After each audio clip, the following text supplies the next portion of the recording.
Bonjour à tous et bienvenue sur Sensation. Je reçois aujourd'hui Agnès Langin, présidente de Bonjour. la MAP Les Paniers de Bernay.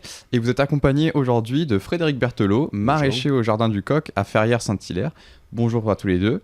Bonjour. Avant de faire connaissance avec Frédéric Berthelot, quelques mots de l'AMAP, Les Paniers de Bernay, avec vous Agnès Langin. Une AMAP, c'est l'Association pour le maintien d'une agriculture paysanne. Qu'est-ce que c'est ? C'est ça.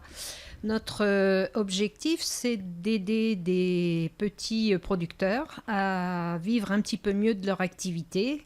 Ce sont des structures familiales qui pratiquent l'agriculture paysanne, qui peut être agriculture biologique, mais pas obligatoirement. Toutefois, dans notre association Les Paniers de Bernay, tous les producteurs sont labellisés en agriculture biologique. Et alors justement, dans votre association Les Paniers de Bernay, comment est-ce que vous fonctionnez, vous ? Comment vous mettez en relation les agriculteurs et les consommateurs ? Alors au départ, il y a eu un groupe de producteurs qui, au sein de l'ADEAR, une association pour le développement de l'emploi dans le milieu agricole, a proposé donc un service de vente directe à des consommateurs sur la ville de Bernay. Et donc, les consommateurs ont répondu présent.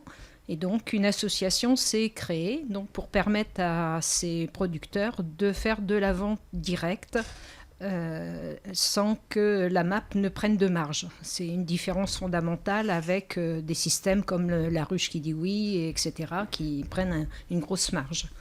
La MAP, elle, ne prend pas de marge. Les producteurs peuvent ainsi vendre leurs produits à un tarif plus normal. D'accord. Et alors, je le disais, vous êtes accompagné aujourd'hui de Frédéric Berthelot, vous êtes maraîcher. Comment avez-vous fait la connaissance justement d'Agnès Langin et pourquoi avoir rejoint la MAP ? Agnès était cliente sur le marché à mon étal, donc sur le marché de Bernay. Et elle m'a proposé cette année de reprendre la MAP qui était occupée par un autre maraîcher jusqu'à maintenant. Ma compagne me rejoignant cette année et quittant son travail, c'était un bon moyen de pérenniser notre activité, pérenniser aussi notre chiffre d'affaires pour que ma compagne puisse me rejoindre et qu'on puisse vivre à deux sur la ferme à partir de cette année. Alors, on va s'intéresser un peu à votre parcours, Frédéric, un parcours assez atypique. J'ai lu que vous aviez été photographe, musicien, que vous avez aussi travaillé dans une librairie. Comment êtes-vous devenu agriculteur ? Racontez-nous un peu vos expériences professionnelles. À un moment, il a fallu que je gagne ma vie. Parce que gagner sa vie avec la photo, c'est pas forcément simple, avec la musique encore moins. La librairie, en fait, c'était un CDI et il se trouve que je suis le genre de personne qui angoisse dès qu'il y a une certaine sécurité. Donc j'ai cherché en fait à la librairie, au moment où j'étais libraire, j'ai cherché à redevenir indépendant. J'avais toujours été indépendant et redevenir salarié a été un peu compliqué. Donc voilà, donc j'ai eu tout un cheminement. J'avais à l'époque un jardin, je me suis passionné assez rapidement pour les plantes. J'avais un ami qui était maraîcher depuis quelques années, à qui je venais filer un coup de main quand il avait besoin. Et il se trouve que cet ami est d'ailleurs toujours un véritable passionné de botanique, d'ornithologie et de tout le système qu'il a mis en place depuis 10 ans. Et du coup, il m'a un peu piqué au vif avec sa passion et me l'a transmise. Donc, je suis allé passer un diplôme, je suis retourné à l'école à 33 ans. Pour passer un BP, donc un brevet professionnel en horticulture et production légumière. Et alors, au moment de vous lancer, quelles ont été les difficultés auxquelles vous avez pu être confronté ? Elles ont été multiples. On n'a que 10 minutes, ça va être compliqué.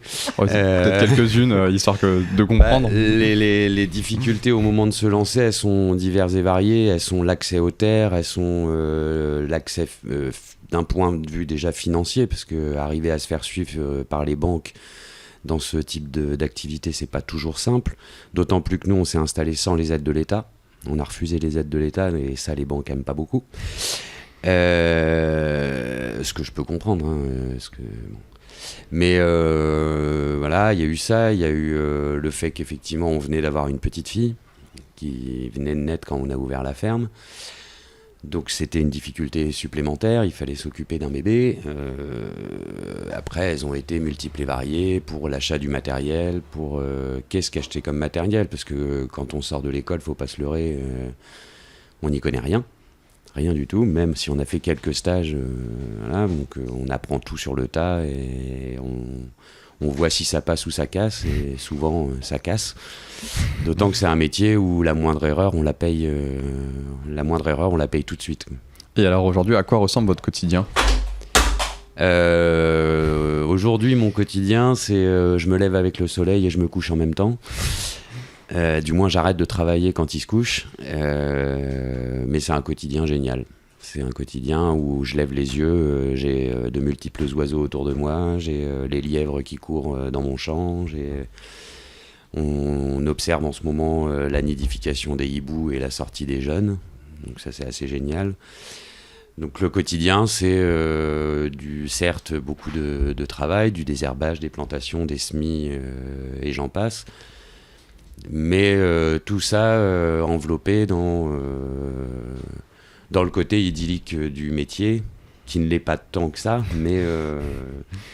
mais ça reste un métier absolument génial. Et pour le coup, je pense que moi qui ai beaucoup changé de voie dans les 10 premières années de ma vie professionnelle, aujourd'hui, je pense que j'ai les 2 pieds bien ancrés dedans et je vais pas lâcher tout de suite. Et alors, les circuits courts, c'est quelque chose auquel vous tenez ? C'est quoi qui vous intéresse ? C'est être au contact du consommateur ? Oui, il y a le contact au consommateur, il y a aussi une certaine forme d'éducation du consommateur à essayer de faire comprendre que si vous aimez être payé pour votre travail, nous aussi.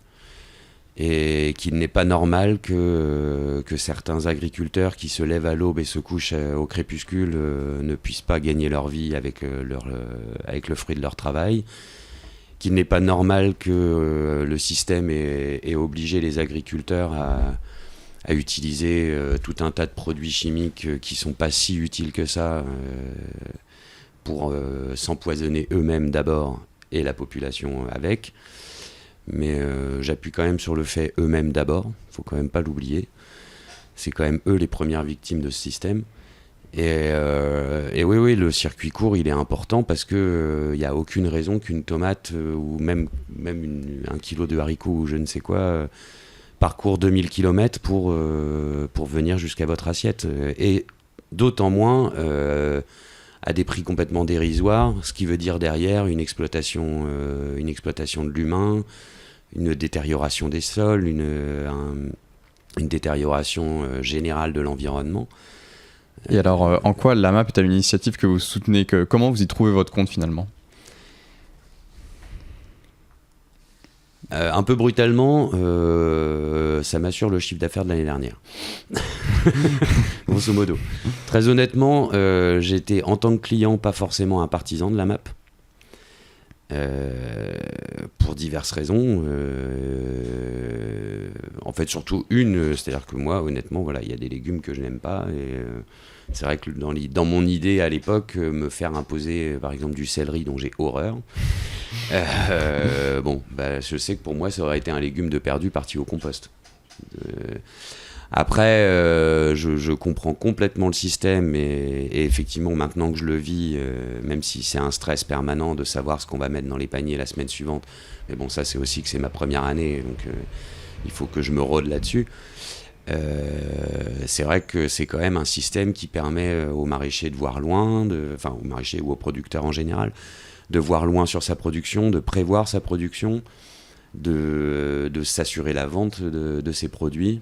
Donc en ça, la MAP a vraiment un intérêt majeur et du coup, voilà, ça me porte à la soutenir quand même, malgré... Et alors, je me tourne vers vous, à présent, Agnès Langin. Quels sont les autres producteurs agriculteurs que vous accompagnez et que vous soutenez avec la MAP Les Paniers de Bernay ?